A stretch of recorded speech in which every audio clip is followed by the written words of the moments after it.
Welcome in, everybody. This is a mock draft video for fantasy football. I'm going to be doing a 14-team mock draft. So this is a PPR mock draft on ESPN. Unfortunately, I don't have the capabilities to show the screen, so I apologize if I don't have that. But I'm going to try to talk through this as best I can. And if you're interested in my video, then consider commenting, or subscribing below if you're interested as I'm going through this. So I'm in the mock draft, and I'm going 6th. So I'm going to go through the mock draft board real quick. Christian McCaffrey, Dalvin Cook, Saquon Barkley, Travis Kelce, Alvin Kamara, Derrick Henry, Zeke Elliott, and Jonathan Taylor are all top 8. So I would like to try to get Kamara if I can, but I don't know if that's necessarily going to happen.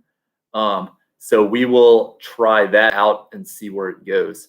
But they've got a minute and a half until I start. So for those of you that are interested in watch, nobody's in this chat right now, I understand, but if anybody is checking this out later, please consider commenting, or subscribing to my channel. I do this because I want to help you in fantasy football. And if you're interested in stuff like that, then I can help you as the season goes along, and we can go forward from there. So we will go through this mock draft board. And I'm just going to be kind of doing this as we go through and telling you the picks that I'm going to be drafting. So if you want to, you can check out my channel. I do a lot of stuff here as we're waiting for this minute to go. I do fantasy football, as you can see here, which is what I'm doing right now. I have videos for all these teams alphabetically listed, Pittsburgh and above. I just made a Pittsburgh video a few minutes ago, so you can check that out. And then I also do some other stuff, like I don't write songs. I just make song covers. I also react to songs too, so you can check those out on my channel as well. I also, if you're a Christian and you're watching this video, I'm going to be playing some worship songs on Sundays. So if you're interested in that kind of stuff, I just will play live, kind of like what I'm doing right now. It'll just be with the guitar instead of sitting in front of a computer getting ready to do a mock draft. So I've got 5 seconds until I pick, and it will start now. So Christian McCaffrey taken number 1. I'm hoping I get Alvin Kamara. You know what I hate is on ESPN, they've started having voices talk when one of your picks get taken, or when you're getting close to drafting, instead of making the typical noises that they made in the past. I don't know why they would do that, but it just makes it so that you have to have it muted, because it's just going to be boring. Or I mean, not boring. It's just going to be annoying just listening to them talk through these picks. So Dalvin Cook just went. Saquon Barkley is up next, and then it's going to be Travis Kelce, Alvin Kamara, Derrick Henry. I think so. If I'm still at 6 and so the way I have it right now is Alvin Kamara is my first selection, and then it would be Derrick Henry, and then I would have to go down to Travis Kelce, and then probably Devontae Adams, who's 10 on this list.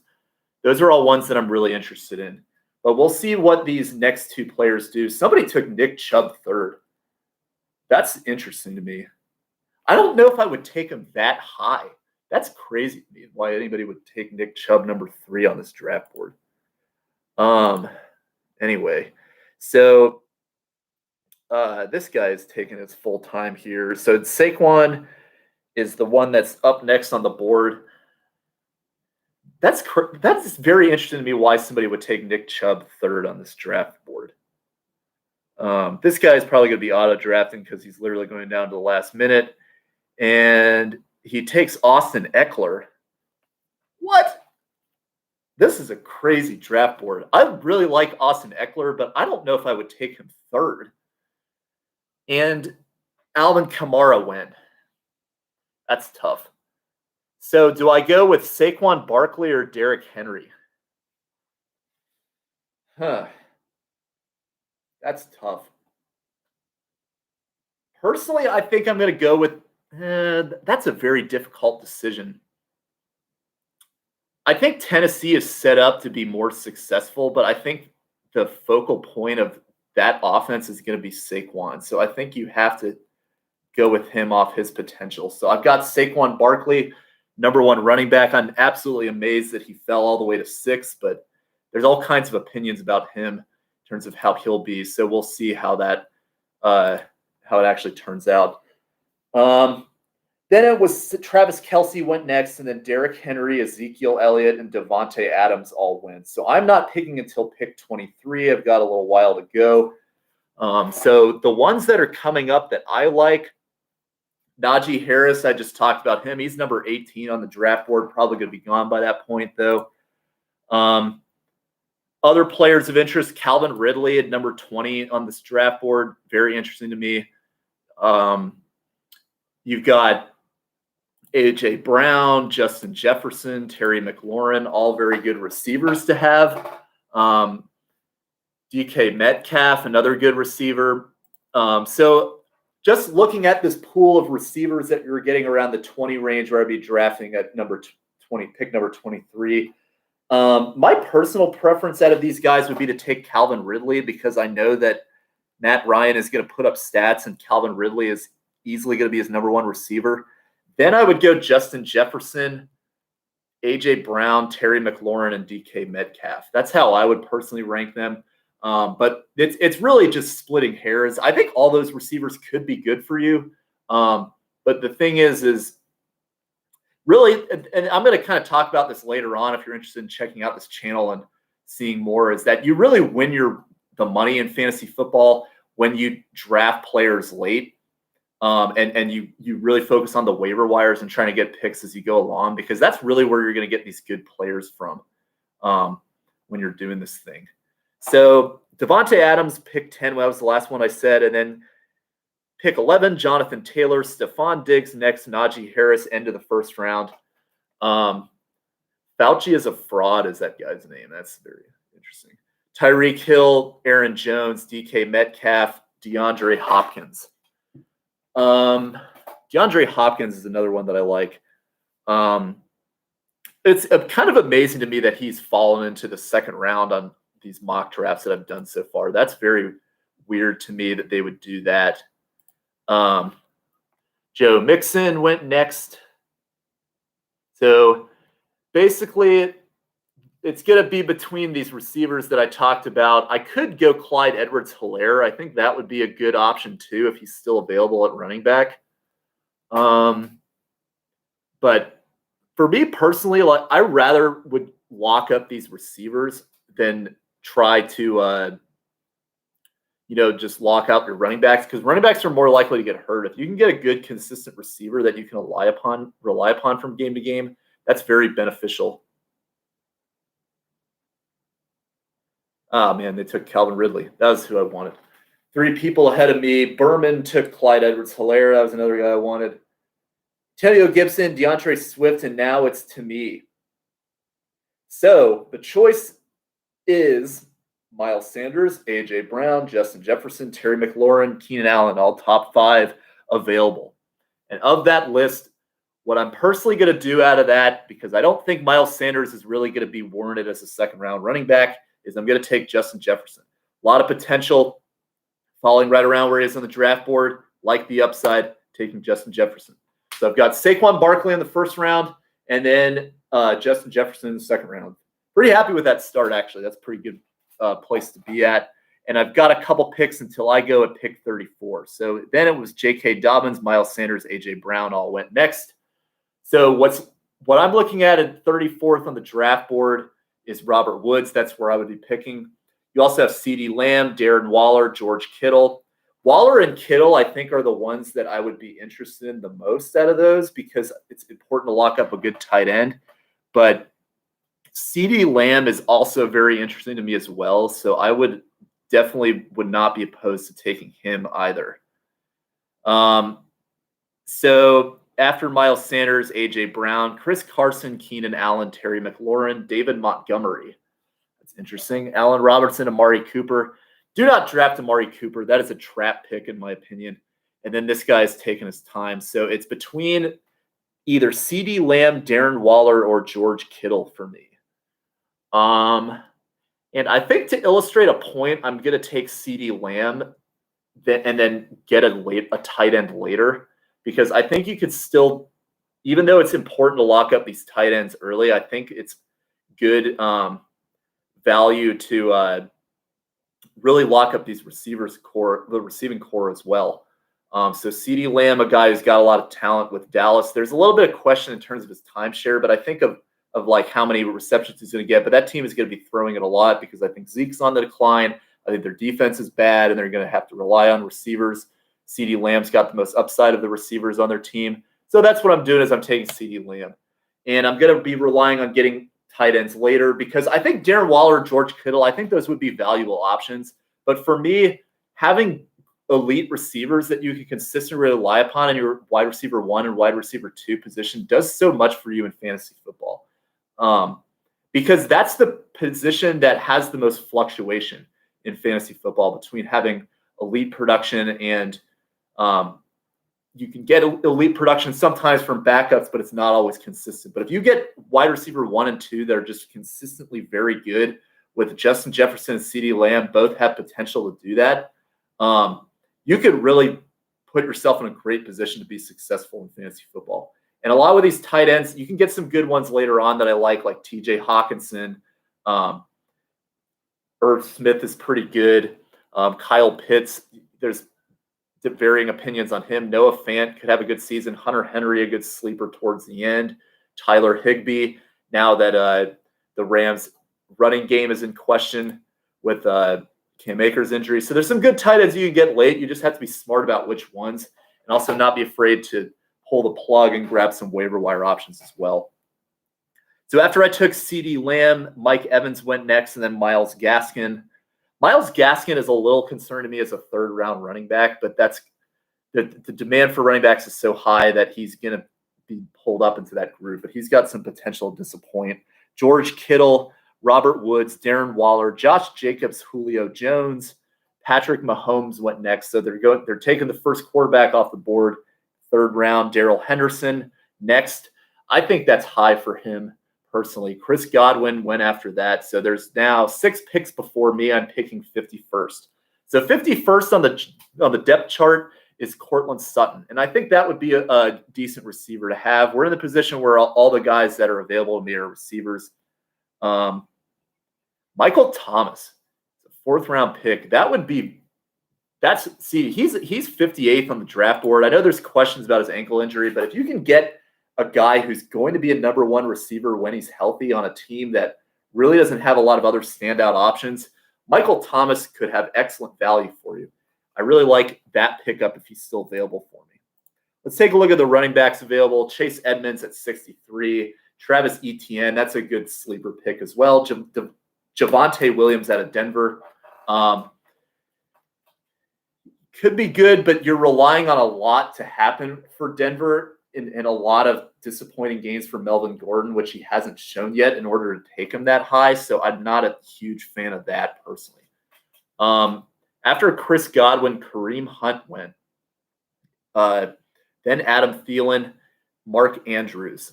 So that was another player was considered taken because of the tight end performance that he has the potential to show.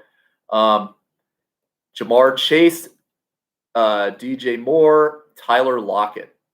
So what I'm personally going to do here is I'm going to take Michael Thomas because the receiver that would be next up that I would have the 2 receivers I think that actually would be really good picks, Cooper Kupp and Kenny Golladay, got a lot of potential to be wide receiver 1s, but we know Michael Thomas is a wide receiver 1. I've already got 2 good receivers anyway, so I can afford to stash Thomas when he's healthy. I'm doing that personally. I'm going to take him on my team. 4th round pick.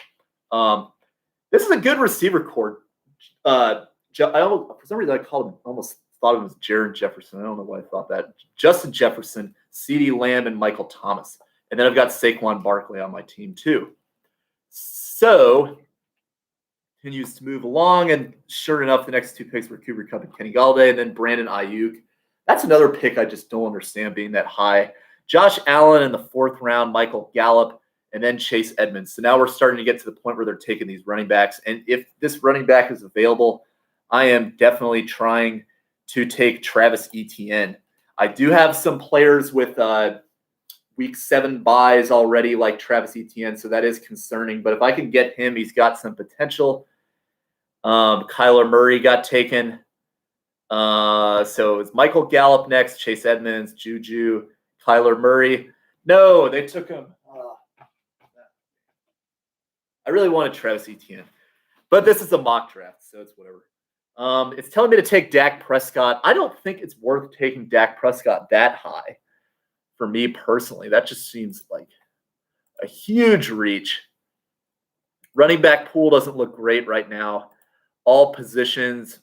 So of the receivers that are on the board, the one that I really like is Laviska Shenault, because I think he's got some potential to step up as the Jags' #1 receiver. And that's going to be my target later on, is try to get Trevor Lawrence, see if you can get some stack potential, see how this goes. Other tight ends, there's some tight ends coming up on the board like TJ Hawkinson and Kyle Pitts. Those would be interesting options to have taken as well. But I took Laviska Shenault. I think he's got a lot of potential. Other guys I would have considered as well, Chase Claypool. I just made a video on him. Will Fuller. He's got some potential in Miami when he gets out of his suspension. Guys like that. So this will continue to move along. So the focus on this team is going to be making sure I shore up the tight end position and the RB2 position. And I think there's some good RB2s that you can get later on that could have some value. For example, Mike Davis is a good option as somebody that he's going to have some availability, for lack of better words, because Atlanta doesn't really have anybody else who could step up. He's not really the highest ceiling type player necessarily, but nonetheless a good stopgap option to start the season. Other guys, Raheem Mostert, kind of similar situation too, but they have Trey Sermon, so he's potentially more out the door than you would think. Next up went T. Higgins, Jerry Jeudy, DJ Chark, Dak Prescott, and Odell Beckham. I just don't understand taking somebody like Dak Prescott over taking somebody like Lamar Jackson. And if Lamar Jackson for some reason is still available to me at 78, I would definitely consider taking him. Kyle Pitts went next. I think 5th round is pretty good for Kyle Pitts. There's a lot of concern for me that he could be a reach potential, but as long as people aren't taking him like 3rd, 4th round, I think that would be a little extreme. But if you're taking him in the 5th round, like relatively late in the 5th round, I think that's justifiable. Justin Herbert went next. That's crazy. And then Mike Davis went. That was the guy I wanted. So I'm going to be going for Lamar Jackson if he's available. There's some potential that he is, but I've also got 8 picks ahead of me, so I'm not super confident in that. But yeah, so if you're interested, please check out my channel. I've got a lot of content here. Consider like, commenting, or subscribing below. This guy's really taking his time right now. Leonard Fournette. He took that long to like pick someone, and you pick Leonard Fournette. That's like, I don't understand some of these people. Noah Fant. I wouldn't take Fant over Hawkinson personally. Aaron Rodgers got taken above Lamar Jackson. He put up more stats than him last year, but Aaron Rodgers is kind of a risk now. The fact that he hasn't really done anything all offseason, and now he's supposedly coming back missing training camp. That's a little concerning for me. I know he's the reigning MVP, but you kind of have to have some limitation of expectations. Lamar Jackson got taken, unfortunately. That was who I was going to take. If Hawkinson's still available, that's what I'm going to go with next. Got 2 people to decide. I took Ryan Tannehill. That's a little extreme. He could be a good quarterback, but I don't think I would justify taking him above Russell Wilson. I don't get it. So at this point in the draft, I could take Chase Claypool. I think that would be actually really good value if I could get him. The only thing is that I already have 2 receivers on week 7 buys like Claypool, so that's not a great pickup for me. Robbie Anderson, Will Fuller, Tyler Boyd, all decent, but I'm going to go with TJ Hawkinson because I need a good tight end, and I think that he's going to have a lot of opportunity in Detroit, which is a team that is definitely lacking in options, and TJ Hawkinson has the potential to be a focal point of the offense. Like I constantly preach about, very important to have guys like that on your team. Robbie Anderson went next, and then Russell Wilson. Sure enough, went after that. And then now we're starting to get into the range of Antonio Brown and Tom Brady, who are conveniently just right next to each other. Sometimes when they make these like draft boards, I feel like they forget about teams, and then they're like, oh yeah, the Buccaneers, they have like 3 really good players. Let's just put them all right next to each other. It's just, I don't, ESPN's like kind of slack like that sometimes. I'm looking at quarterbacks now, of those available. Tom Brady is the next up on the board at number 90. That's what I'm picking, but I'm not going to go with him. Joe Burrow further down the chart. I wouldn't go with Joe Burrow because of his health injuries personally. Jalen Hurts is interesting as a PPR option. Trevor Lawrence, 129. So I could probably wait a little bit for Lawrence and still be fine. But that's who I'm targeting personally. Then Logan Thomas went. Be careful with Logan Thomas. Chase Claypool really fell. That's actually very surprising to me. Dallas Goedert, another guy to be careful with. Will Fuller went next. So now there's 4 picks ahead of me, and I have basically the choice between a bunch of receivers: Tyler Boyd, Curtis Samuel, Deebo Samuel, Devonta Smith, Marquise Brown, Jarvis Landry, and then Antonio Brown. So all of those I'm kind of like on. So there's 2 ahead of me. It's Deebo Samuel, Devonta Smith, Marquise Brown. I'm going to look at my running back situation right now, and I'm probably going to go with Mostert just as a guy to hold me over for now. Zach Moss is also someone who could be interesting to me, but he's also got a week 7 bye. So if Mostert's available, then I would take him, and that's what I'm going to do. Raheem Mostert, I'm going to draft. So not the ideal RB2 to have, but he's obviously very talented. San Francisco is risky because they like to run a timeshare, but I think as somebody to hold me over as a starting running back for now, it's not a bad option. Then you have Joe Burrow and Marquise Brown went next. So also that went ahead of them, Mike Gesicki, Tom Brady got taken, Deebo Samuel, and Zach Moss. I think Deebo Samuel is kind of being slept on a little bit because he had a very good rookie season, but didn't necessarily play well last year. Sometimes that second-year slump happens a little bit with receivers, unfortunately. So next I'm going at 107. A good receiver to have who's available at 97th on the draft board is Cole Beasley. Very good for PPR. Pretty underrated player. Other guys that are of note, Mike Williams, always a guy who has potential but just never really seems to take advantage of it. David Johnson, another stopgap player potentially, but he's got a lot of questions about how he'll play. James Conner, same situation. Melvin Gordon. It kind of surprised me that Melvin Gordon he really has fallen off the draft boards in the last week and a half that I've done this. I guess they're really high on Javonte Williams in Denver. A.J. Dillon is a good handcuff. Nyheim Hines, and then Jalen Hurts is there as well. So after Marquise Brown, Jonnu Smith. I don't like that pick at all. Jarvis Landry went next. So there's a couple people ahead of me as we continue to go through this thing. Let's see. So the next up are Antonio Brown, Jalen Waddle, Henry Ruggs. Those are all players that have some degree of hype around them, but I think are all generally not worth it for the most part. Robert Tonyan, not a good pickup. Ronald Jones. See, I would rather have Ronald Jones than Leonard Fournette because I think he's got a lot more versatility as a every down back.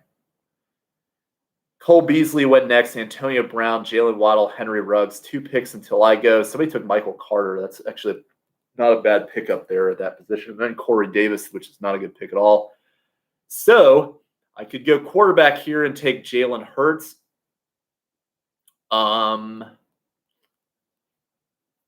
Or I could wait. I could take Jalen Reagor here. I don't think that would be very smart. So quarterbacks. So I'm going to take Trevor Lawrence here, make sure I get him so I can get that stack. And then kind of just try to get one of these receivers that are kind of pretty good value, or a running back that has potential to step up if there's any kind of injuries or whatnot. So David Johnson, Jalen Reagor, Marvin Jones all went. Mike Williams is up next on the board. I probably won't take him if he's available, unless I would probably honestly try to go with somebody like Melvin Gordon or A.J. Dillon. I think having that running back depth is helpful, and I'm going to especially try to get running back depth as this thing goes along. Irv Smith at tight end is also not a bad place to take him there, but I'm not doing that because I already have Hawkinson. Hunter Henry, also a good pick potentially to take, available at number 120 on the board. Jalen Hurts went next, and then it was Kenyon Drake. So, few more picks, and I will probably cut this video off a little early just because my computer is running out of batteries. Fortunately, apologize about that. But if you like this video, please let me know in the comment section, or subscribe, like, etc. So I could go James Conner. That's the one they're telling me to take, but he just got taken. Somebody reached for the Bucs defense. That's not a good position to take the Bucs defense. And then, so of the ones that are still here, I'd like Melvin Gordon and A.J. Dillon personally the most. Melvin Gordon, I think, has potential, but it also looks like he's probably going to be beat out in that backfield. So I would rather take somebody like A.J. Dillon if he's available. Trying to see what they do here. They took Hunter Henry. This is the kind of the range I think that Hunter Henry should have been going. In the last draft I did, he was way down on the board. So I'm going to take A.J. Dillon here. Pretty good handcuff value. Nyheim Hines actually would be good too as a PPR guy.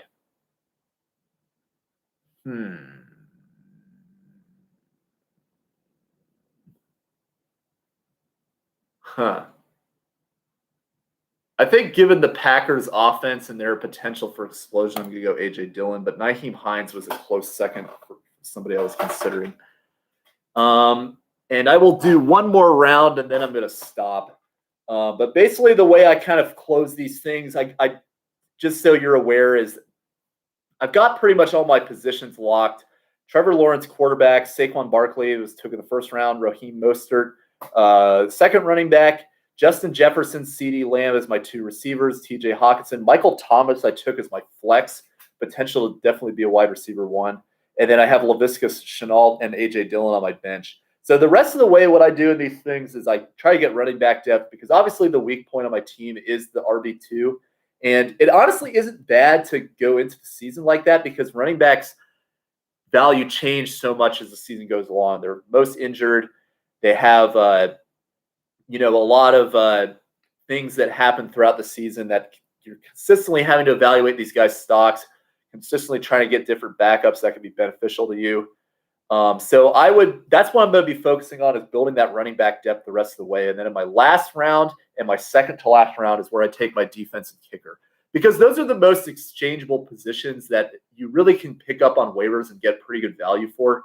So it doesn't make sense to cost yourself taking guys like that later on, in my opinion. So now that we're up to me, there are a lot of players taken ahead of me. I'm not going to go ahead and read all of them at this time.